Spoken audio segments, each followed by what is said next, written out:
आइए सुनते हैं मुंशी प्रेमचंद की कहानियों का संग्रह मानसरोवर भाग 2 की और एक कहानी जिसका नाम है गृह नीति।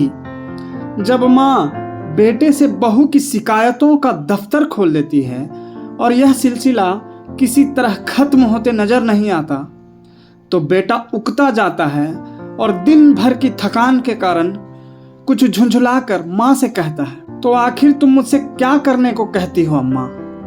मेरा काम स्त्री को शिक्षा देना तो नहीं है, यह तो तुम्हारा काम है। तुम उसे डांटो, मारो, जो सजा चाहे दो। मेरे लिए इससे ज्यादा खुशी की और क्या बात हो सकती है कि तुम्हारे प्रयत्न से वह आदमी बन जाए। मुझसे मत कहो कि उसे सलीका नहीं है, तमीज नहीं है, बेअदब है, उसे डांट कर सिखाओ। माँ वाह, मुंह से बात निकालने नहीं देती। डांटू तो मुझे ही नोच खाए। उसके सामने अपनी आबरू बचाती फिरती हूँ कि किसी के मुंह पर मुझे कोई अनुचित शब्द न कह बैठे। बेटा, तो फिर इसमें मेरी क्या खता है? मैं तो उसे सिखा नहीं देता कि तुमसे बेअदबी करे। माँ, तो और कौन सिखाता है? बेटा, तुम तो अंधेर करती हो अम्मा।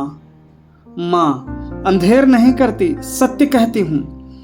तुम्हारी ही सह पाकर उसका दिमाग बढ़ गया है। जब वह तुम्हारे पास जाकर टेसवे बहाने लगती है तो कभी तुमने उसे डांटा, कभी समझाया कि तुझे अम्मा का अदब करना चाहिए?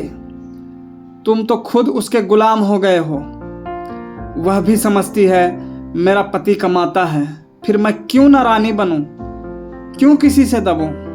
मर्द जब तक सह न दे, औरत का इतना गुर्दा हो ही नहीं सकता। बेटा, तो क्या मैं उसे कह दूं कि मैं कुछ नहीं कमाता, बिल्कुल निखट्टू हूं? क्या तुम समझती हो तब वह मुझे जलील ना समझेगी? हर एक पुरुष चाहता है कि उसकी स्त्री उसे कमाऊ, योग्य, तेजस्वी समझे और सामान्यतः वह जितना है उससे बढ़कर अपने को दिखाता है। मैंने कभी नादानी नहीं की, कभी स्त्री के सामने डींग नहीं मारी, लेकिन स्त्री की दृष्टि में अपना सम्मान खोना तो कोई भी ना चाहेगा। माँ, तुम कान लगाकर, ध्यान देकर और मीठी मुस्कुराहट के साथ उसकी बातें सुनोगे तो वह क्यों ना शेर होगी? तुम खुद चाहते हो कि स्त्री के हाथों मेरा अपमान कराओ। मालूम नहीं मेरे किन पापों का तुम मुझे यह दंड दे रहे हो, किन अरमानों से कैसे कैसे कष्ट झेल कर मैंने तुम्हें पाला। खुद नहीं पहना, तुम्हें पहनाया, खुद नहीं खाया, तुम्हें खिलाया। मेरे लिए तुम उस मरने वाली की निशानी थे और मेरी सारी अभिलाषाओं का केंद्र। तुम्हारी शिक्षा पर मैंने अपने हजारों के आभूषण होम कर दिए। विधवा के पास दूसरी कौन सी निधि थी? इसका तुम मुझे यह पुरस्कार दे रहे हो? बेटा, मेरी समझ में नहीं आता कि आप मुझसे चाहती क्या है। आपके उपकारों को मैं कब मेट सकता हूँ? आपने मुझे केवल शिक्षा ही नहीं दिलाई, मुझे जीवन दान दिया, मेरी सृष्टि की, अपने गहने ही नहीं होम किए, अपना रक्त तक पिलाया। अगर मैं 100 बार अवतार लूं तो भी इसका बदला नहीं चुका सकता। मैं अपनी जान में आपकी इच्छा के विरुद्ध कोई काम नहीं करता। यथासाध्य आपकी सेवा में कोई बात उठा नहीं रखता। जो कुछ पाता हूँ लाकर आपके हाथों पर रख देता हूँ। और मुझसे क्या चाहती हैं? और मैं कर ही क्या सकता हूँ? ईश्वर ने हमें तथा आपको और सारे संसार को पैदा किया है। उसका हम उसे क्या बदला देते हैं? क्या बदला दे सकते हैं? उसका नाम भी तो नहीं लेते, उसका यश भी तो नहीं गाते। इससे क्या उसके उपकारों का भार कुछ कम हो जाता है? माँ के बलिदानों का प्रतिशोध कोई बेटा नहीं कर सकता, चाहे वह भूमंडल का स्वामी ही क्यों ना हो। ज़्यादा से ज़्यादा मैं आपकी दिलजोई ही तो कर सकता हूँ। और मुझे याद नहीं आता कि मैंने कभी आपको असंतुष्ट किया हो। माँ, तुम मेरी दिलजोई करते हो। तुम्हारे घर में मैं इस तरह रहती हूँ जैसे कोई लौंडी। तुम्हारी बीवी कभी मेरी बात भी नहीं पूछती। मैं भी कभी बहू थी, रात को घंटे भर सास की देह दबाकर, उनके सिर में तेल डालकर, उन्हें दूध पिलाकर तब बिस्तर पर जाती थी। तुम्हारी स्त्री 9 बजे अपनी किताबें लेकर अपनी सहनची में जा बैठती है, दोनों खिड़कियां खोल लेती है और मज़े से हवा कहती है। मैं मरूं या जीऊं उससे मतलब नहीं, इसलिए मैंने पाला था। बेटा, तुमने मुझे पाला था तो यह सारी सेवा मुझसे लेनी चाहिए थी, मगर तुमने मुझसे कभी नहीं कहा। मेरे अन्य मित्र भी हैं, उनमें भी मैं किसी को माँ की देह में मुक्कियाँ लगाते नहीं देखता। आप मेरे कर्तव्य का भार मेरी स्त्री पर क्यों डालती है? यूँ अगर वह आपकी सेवा करे तो मुझसे ज़्यादा प्रसन्न और कोई ना होगा। मेरी आंखों में उसकी इज्जत दूनी हो जाएगी, शायद उससे और ज़्यादा प्रेम करने लगूं। लेकिन अगर वह आपकी सेवा नहीं करती तो आपको उससे अप्रसन्न होने का कोई कारण नहीं है। शायद उसकी जगह मैं होता तो मैं भी ऐसा ही करता।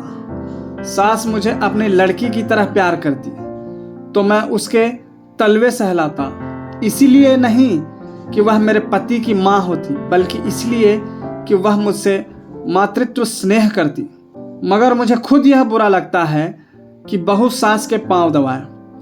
कुछ दिन पहले स्त्रियां पति के पांव दबाती थी, आज भी उस प्रथा का लोप नहीं हुआ है। लेकिन मेरी पत्नी मेरे पांव दबाए तो मुझे ग्लानि होगी। मैं उससे कोई ऐसी खिदमत नहीं लेना चाहता जो मैं उसकी भी ना कर सकूं। यह रस्म उस जमाने की यादगार है जब स्त्री पति की लौंडी समझी जाती थी। अब पत्नी और पति दोनों बराबर हैं, कम से कम मैं ऐसा ही समझता हूँ।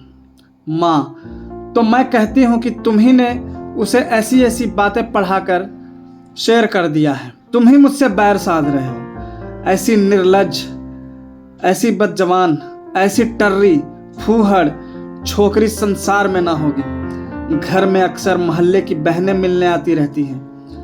यह राजा की बेटी ना जाने किन गंवारों में पली है कि किसी का भी आदर सत्कार नहीं करती, कमरे से निकलती तक नहीं।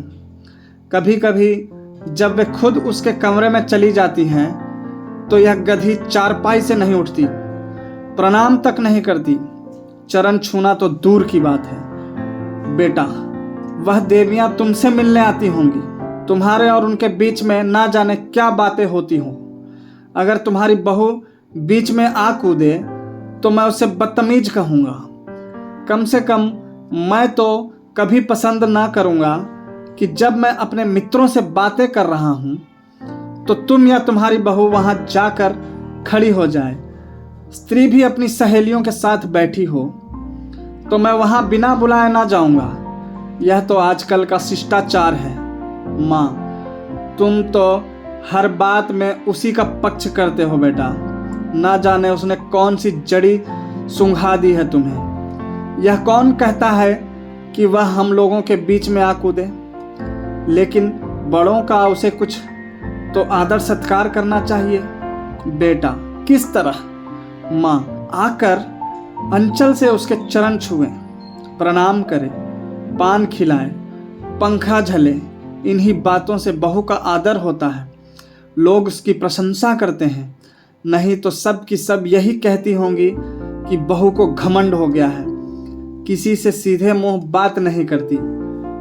बेटा, विचार करके, हाँ, यह अवश्य उसका दोष है, मैं उसे समझा दूंगा। माँ, प्रसन्न होकर तुमसे सच कहती हूँ बेटा, 4 पाई से उठती तक नहीं है। सब औरतें थुई थुई करते हैं, मगर उसे तो शर्म जैसे छू ही नहीं गई, और मैं हूँ कि मर शर्म की मरी जाती हूँ। बेटा, यही मेरी समझ में नहीं आता कि तुम हर बात में अपने को उसके कामों की जिम्मेदार क्यों समझ लेती हो। मुझ पर दफ्तर में ना जाने कितनी घुड़कियां पड़ती हैं, रोज ही तो जवाब तलब होता है, लेकिन तुम्हें उल्टे मेरे साथ सहानुभूति होती है।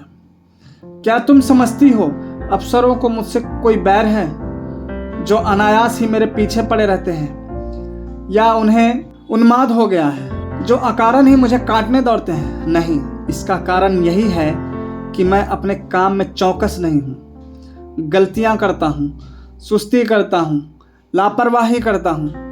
जहाँ अफसर सामने से हटा कि लगे समाचार पत्र पढ़ने या ताश खेलने, क्या उस वक्त हमें यह ख्याल नहीं रहता कि काम पड़ा हुआ है और यह साहब डांट ही तो बताएंगे, सिर झुकाकर सुन लेंगे, बाधा टल जाएगी, पर ताश खेलने का अवसर नहीं है।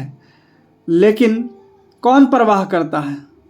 सोचते हैं तुम मुझे दोषी समझकर भी मेरा पक्ष लेती हो, और तुम्हारा बस चले तो हमारे बड़े बाबू को मुझसे जवाब तलब करने के अभियोग में काले पानी भेज दो। माँ खिलकर, मेरे लड़के को कोई सजा देगा तो क्या मैं पान फूल से उसकी पूजा करूँगी? बेटा, हर एक बेटा अपनी माता से इसी तरह की कृपा की आशा रखता है, और सभी माताएं अपने लड़कों के ऐबों पर पर्दा डालती है। फिर बहुओं की ओर से क्यों उनका हृदय इतना कठोर हो जाता है, यह मेरी समझ में नहीं आता। तुम्हारी बहू पर जब दूसरी स्त्रियां चोट करें तो तुम्हारे मातृ स्नेह का यह धर्म है कि तुम उसकी तरफ से क्षमा मांगो, कोई बहाना कर दो, उनकी नज़रों में उसे उठाने की चेष्टा करो। इस तिरस्कार में तुम क्यों उनसे सहयोग करती हो? तुम्हें क्यों उसके अपमान में मजा आता है? मैं भी तो हर एक ब्राह्मण या बड़े बूढ़े का आदर सत्कार नहीं करता। मैं किसी ऐसे व्यक्ति के सामने सिर झुका ही नहीं सकता जिससे मुझे हार्दिक श्रद्धा न हो। केवल सफ़ेद बाल, सिकुड़ी हुई खाल, पोपला मुंह और झुकी हुई कमर किसी को आदर का पात्र नहीं बना देती, और न जनेऊ या तिलक या पंडित और शर्मा की उपाधि ही भक्ति की वस्तु है। मैं लकीर पीटू सम्मान को नैतिक अपराध समझता हूँ। मैं तो उसी का सम्मान करूँगा जो मनसा वाचा कर्मणा हर पहलू से सम्मान के योग्य है, जिसे मैं जानता हूँ कि मक्कारी, स्वार्थ, साधन और निंदा के सिवा और कुछ नहीं करता, जिसे मैं जानता हूँ कि रिश्वत और सूद तथा खुशामद की कमाई खाता है। वह अगर ब्रह्मा की आयु लेकर भी मेरे सामने आए तो भी मैं उसे सलाम ना करूँ। इसे तुम मेरा अहंकार कह सकती हो, लेकिन मैं मजबूर हूँ। जब तक मेरा दिल ना झुके मेरा सिर भी ना झुकेगा। मुमकिन है तुम्हारी बहू के मन में भी उन देवियों की ओर से अश्रद्धा के भाव हों। उनमें से 2-4 को मैं भी जानता हूँ। हैं वे सब बड़े घर की, लेकिन सबके दिल छोटे, विचार छोटे। कोई निंदा की पुतली है तो खुशामद में युक्त, कोई गाली गलौज में अनुपम, सभी रूढ़ियों की गुलाम, ईर्ष्या द्वेष से जलने वाली। एक भी ऐसा नहीं जिसने अपने घर को नरक का नमूना न बना रखा हो। अगर तुम्हारी बहू ऐसी औरतों के आगे सिर नहीं झुकाती तो मैं उसे दोषी नहीं समझता। माँ, अच्छा अब चुप रहो बेटा। देख लेना तुम्हारी यह रानी एक दिन तुमसे चूल्हा ना जलवाए और झाड़ू ना लगवाए तो सही। औरतों को बहुत सिर चढ़ाना अच्छा नहीं होता। इस निर्लज्जता की भी कोई हद है कि बूढ़ी सास तो खाना पकाए और जवान बहू बैठी उपन्यास पढ़ती रहे। बेटा, बेशक यह बुरी बात है और मैं हरगिज नहीं चाहता कि तुम खाना पकाओ और वह उपन्यास पढ़े, चाहे वह उपन्यास प्रेमचंद जी ही के क्यों ना हो। लेकिन यह भी तो देखना होगा कि उसने अपने घर कभी खाना नहीं पकाया। वहाँ रसोइया महाराज है, और जब चूल्हे के सामने जाने से उसके सिर में दर्द होने लगता है तो उसे खाना पकाने के लिए मजबूर करना उस पर अत्याचार करना है। मैं तो समझता हूँ ज्यों-ज्यों हमारे घर की दशा का उसे ज्ञान होगा, उसके व्यवहार में आप ही आप इश्कता होती जाएगी। यह उसके घर वालों की गलती है कि उन्होंने उसकी शादी किसी धनी घर में नहीं की। हमने भी यह शरारत की कि अपनी असली हालत उनसे छिपाई और यह प्रकट किया कि हम पुराने रईस हैं। अब हम किस मुंह से यह कह सकते हैं कि तू खाना पका या बर्तन मांज अथवा झाड़ू लगा? हमने उन लोगों से छल किया है और उसका फल हमें चखना पड़ेगा। अब तो हमारी कुशल इसी में है कि अपनी दुर्दशा को नम्रता, विनय और सहानुभूति से ढांके और उसे अपने दिल को यह तसल्ली देने का अवसर दे कि बला से धन नहीं मिला, घर के आदमी तो अच्छे मिले, अगर यह तसल्ली भी हमने उससे छीन ली तो तुम ही सोचो उसको कितनी विदारक वेदना होगी। शायद वह हम लोगों की सूरत से भी घृणा करने लगे। माँ, उसके घर वालों को 100 दफे गरज थी, तब हमारे यहाँ ब्याह किया। हम कुछ उनसे भीख मांगने गए थे। बेटा, उनको अगर लड़के की गरज थी तो हमें धन और कन्या दोनों की गरज थी। माँ, यहाँ के बड़े बड़े रईस हमसे नाता करने को मुंह फैलाए हुए थे। बेटा, इसलिए कि हमने रईसों का स्वांग मना रखा है। घर की असली हालत खुल जाए तो कोई बात भी ना पूछे। माँ, तो तुम्हारे ससुराल वाले ऐसे कहाँ के रईस हैं? इधर जरा वकालत चल गई तो रईस हो गए, नहीं तो तुम्हारे ससुर के बाप मेरे सामने चपरासीगिरी करते थे। और लड़की का यह दिमाग कि खाना पकाने से सिर में दर्द होता है। अच्छे अच्छे घरों की लड़कियां गरीबों के घर आती हैं और घर की हालत देखकर वैसा ही बर्ताव करती है। यह नहीं कि बैठी अपने भाग्य को कोसा करे। इस छोकरी ने हमारे घर को अपना समझा ही नहीं। बेटा, जब तुम समझने भी दो, जिस घर में घुड़कियों, गालियों और कटुताओं के सिवा और कुछ न मिले, उसे अपना घर कौन समझे? घर तो वह है जहाँ स्नेह और प्यार मिले। कोई लड़की डोली से उतरते ही सास को अपनी माँ नहीं समझ सकती। माँ तभी समझेगी जब सास पहले उसके साथ माँ का सा बर्ताव करे, बल्कि अपनी लड़की से ज़्यादा प्रिय समझे। माँ, अच्छा अब चुप रहो, जी ना जलाओ। यह जमाना ही ऐसा है कि लड़कों ने स्त्री का मुंह देखा और उसके गुलाम हुए। ये सब ना जाने कौन सा मंत्र सीख कर आती है। यह बहू बेटी के लक्षण है कि पहर दिन चढ़े सोकर उठे। ऐसी कुलच्छनी बहू का तो मुंह ना देखे। बेटा, मैं भी तो देर में सोकर उठता हूँ अम्मा, मुझे तो तुमने कभी नहीं कोसा। माँ, तुम हर बात में उससे अपनी बराबरी करते हो। बेटा, यह उसके साथ घोर अन्याय है, क्योंकि जब तक वह इस घर को अपना नहीं समझती तब तक उसकी हैसियत मेहमान की है और मेहमान की हम खातिर करते हैं, उसके ऐब नहीं देखते। माँ, ईश्वर ना करे कि किसी को ऐसी बहू मिले। बेटा, तो वह तुम्हारे घर में रह चुकी। माँ, क्या संसार में औरतों की कमी है? बेटा, औरतों की कमी तो नहीं, मगर देवियों की कमी जरूर है। माँ, नौज ऐसी औरत सोने लगती है तो बच्चा चाहे रोते रोते बेदम हो जाए। मिनकती तक नहीं, फूल सा बच्चा लेकर मैके गई थी, 3 महीने में लौटी तो बच्चा आधा भी नहीं है। बेटा, तो क्या मैं यह मान लूं कि तुम्हें उसके लड़के से जितना प्रेम है उतना उसे नहीं है? यह तो प्रकृति के नियम के विरुद्ध है। और मान लो वह निर्मोहिन ही है तो यह उसका दोष है। तुम क्यों उसकी जिम्मेदारी अपने सिर लेती हो?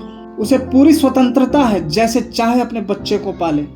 अगर वह तुमसे कोई सलाह पूछे, प्रसन्न मुख से दे दो, ना पूछे तो समझ लो उसे तुम्हारे मदद की जरूरत नहीं है। सभी माताएं अपने बच्चे को प्यार करती हैं और वह अपवाद नहीं हो सकती। माँ, तो मैं सब कुछ देखूं, मुंह ना खोलूं, घर में आग लगते देखूं और चुपचाप मुंह में कालिख लगाए खड़ी रहूं?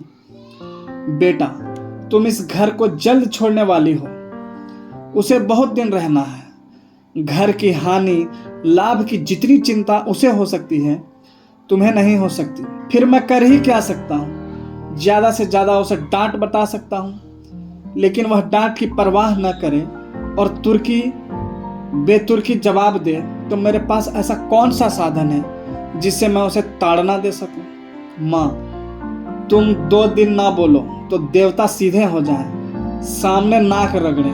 बेटा, मुझे इसका विश्वास नहीं है।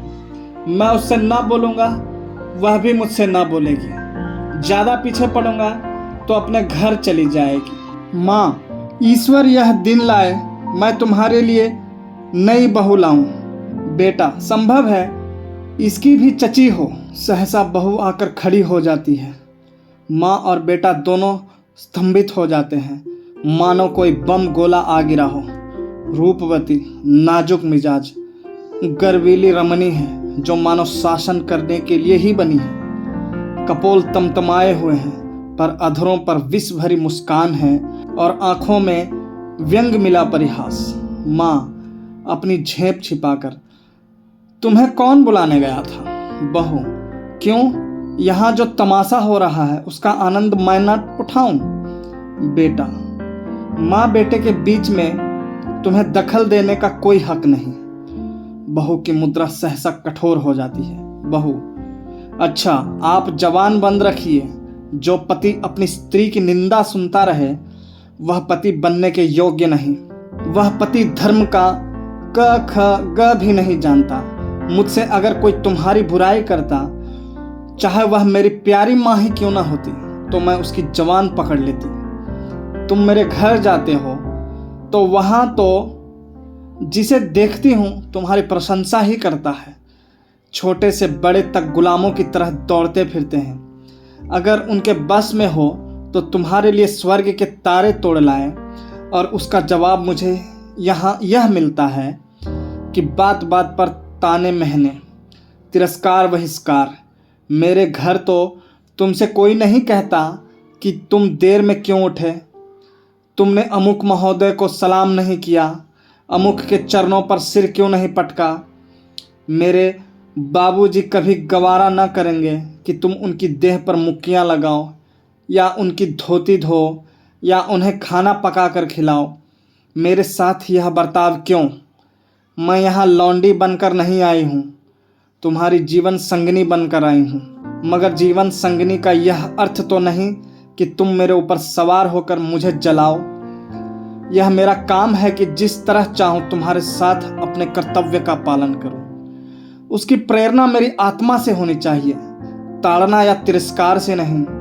अगर कोई मुझे कुछ सिखाना चाहता है तो माँ की तरह प्रेम से सिखाए, मैं सीखूंगी। लेकिन कोई ज़बरदस्ती मेरी छाती पर चढ़कर अमृत भी मेरे कंठ में ठूंसना चाहे तो मैं ओठ बंद कर लूँगी। मैं अब कब की इस घर को अपना समझ चुकी होती, अपनी सेवा और कर्तव्य का निश्चय कर चुकी होती। मगर यहाँ तो हर घड़ी हर पल मेरी देह में सुई चुभाकर मुझे याद दिलाया जाता है कि तू इस घर की लौंडी है, तेरा इस घर से कोई नाता नहीं। तू सिर्फ गुलामी करने के लिए यहाँ लाई गई है और मेरा खून खौल कर रह जाता है। अगर यही हाल रहा तो एक दिन तुम दोनों मेरी जान लेकर रहोगे। माँ, सुन रहे हो अपनी चहेती रानी की बातें? वह यहाँ लौंडी बनकर नहीं, रानी बनकर आई है। हम दोनों उसकी टहल करने के लिए हैं। उसका काम हमारे ऊपर शासन करना है। उसे कोई कुछ काम करने कौन कहे? मैं खुद मरा करूं और तुम उसकी बातें कान लगाकर सुनते हो। तुम्हारा मुंह कभी नहीं खुलता कि उसे डांटो या समझाओ, थर थर कांपते रहते हो। बेटा, अच्छा अम्मा, ठंडे दिल से सोचो। मैं इसकी बातें ना सुनूं तो कौन सुने? क्या तुम इसके साथ इतनी हमदर्दी भी नहीं देखना चाहती? आखिर बाबूजी जीवित थे तब वह तुम्हारी बातें सुनते थे या नहीं? तुम्हें प्यार करते थे या नहीं? फिर मैं अपनी बीवी की बातें सुनता हूँ तो कौन सी नई बात करता हूँ, और इसमें तुम्हारे बुरा मानने की कौन बात है? माँ, हाय बेटा, तुम अपनी स्त्री के सामने मेरा अपमान कर रहे हो। इसी दिन के लिए मैंने तुम्हें पाल पोस कर बड़ा किया था। क्यों मेरी छाती नहीं फट जाती? वह आंसू पोंछती आपे से बाहर कमरे से निकल जाती है। स्त्री पुरुष दोनों कौतुक भरी आंखों से उसे देखते हैं, जो बहुत जल्द हमदर्दी में बदल जाती है। पति माँ का हृदय, स्त्री माँ का हृदय नहीं, स्त्री का हृदय।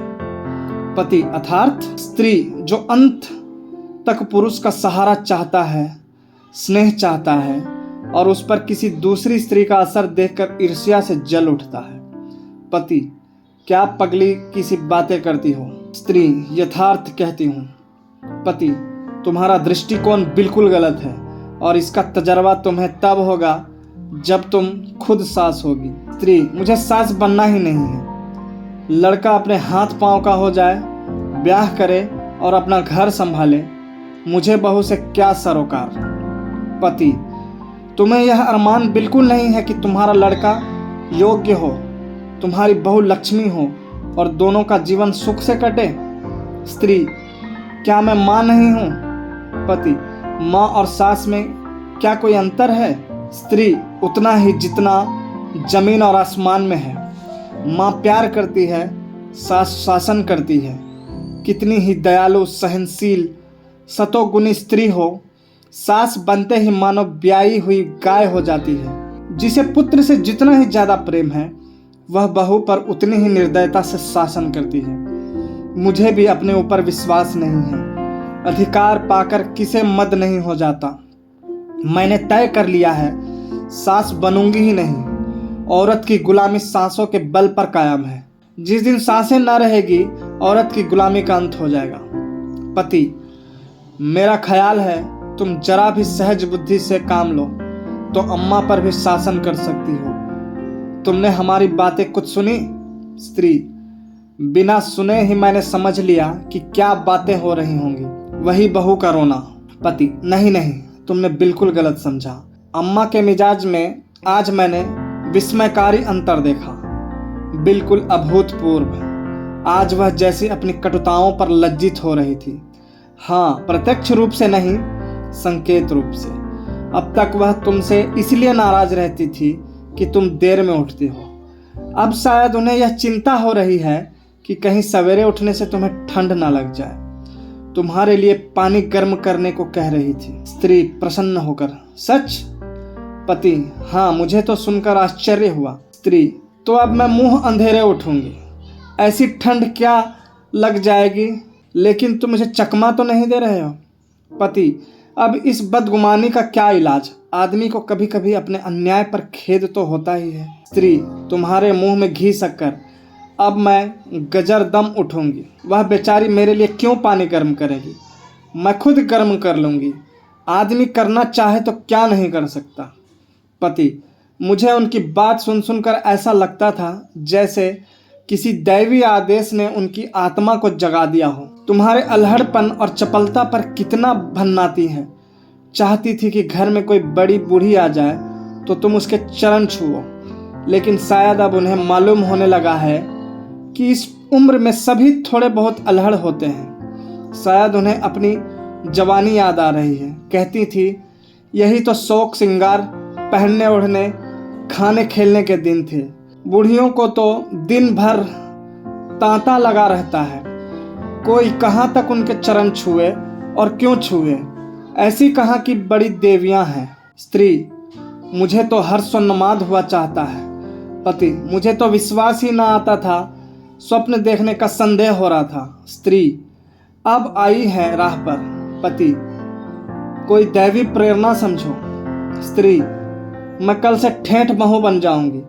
किसी को खबर भी ना होगी कि कब अपना मेकअप करती हूँ। सिनेमा के लिए सप्ताह में एक दिन काफ़ी है। बूढ़ियों के पांव छू लेने में ही क्या हरज है? वे देवियां न सही, चुड़ैल ही सही, मुझे आशीर्वाद तो देंगी, मेरा गुण तो गावेंगी। पति, सिनेमा का तो उन्होंने नाम भी नहीं लिया। स्त्री, तुमको जो इसका शौक है, अब तुम्हें भी ना जाने दूंगी। पति, लेकिन सोचो, तुमने कितनी ऊंची शिक्षा पाई है। किस कुल की हो, इन खूसट बूढ़ियों के पांव पर सिर रखना तुम्हें बिल्कुल शोभा ना देगा। स्त्री, तो क्या ऊंची शिक्षा के यह मानी है कि हम दूसरों को नीचा समझें? बुढ़े कितने ही मूर्ख हों, लेकिन दुनिया का तजर्बा तो रखते हैं। कुल की प्रतिष्ठा भी नम्रता और सद्व्यवहार से होती है, हेकड़ी और रुखाई से नहीं। पति, मुझे तो यही ताज्जुब होता है कि इतनी जल्द इनकी काया पलट कैसे हो गई। अब इन्हें बहुओं का सास के पांव दबाना या उनकी साड़ी धोना या उनकी देह में मुक्कियां लगाना बुरा लगने लगा है। कहती थी, बहू कोई लौंडी थोड़ी ही है कि बैठी सास का पांव दबाए। स्त्री, मेरी कसम? पति, हाँ जी, सच कहता हूँ। और तो और, अब वह तुम्हें खाना भी ना पकाने देंगी। कहती थी, जब बहू के सिर में दर्द होता है तो क्यों उसे सताया जाए, कोई महाराज रख लो। स्त्री, फूली न समाकर, मैं तो आकाश में उड़ी जा रही हूँ। ऐसी सास के तो चरण धो धो कर पिए, मगर तुमने पूछा नहीं। अब तक तुम क्यों उसे मार मार कर हकीम बनाने पर तुली रहती थी? पति, पूछा क्यों नहीं, भला मैं छोड़ने वाला था? मैं अच्छी हो गई थी, मैंने हमेशा खाना पकाया है, फिर वह क्यों ना पकाए? लेकिन अब उनकी समझ में आया है कि वह निर्धन बाप की बेटी थी। तुम संपन्न कुल की कन्या हो। स्त्री: अम्मा जी दिल की साफ है, इन्हें मैं क्षमा के योग्य समझती हूँ। जिस जलवायु में हम पलते हैं उसे एक बारगी नहीं बदल सकती। जिन रूढ़ियों और परंपराओं में उनका जीवन बीता है उन्हें तुरंत त्याग देना उनके लिए कठिन है। वह क्यों, कोई भी नहीं छोड़ सकता। वह तो फिर भी बहुत उदार है।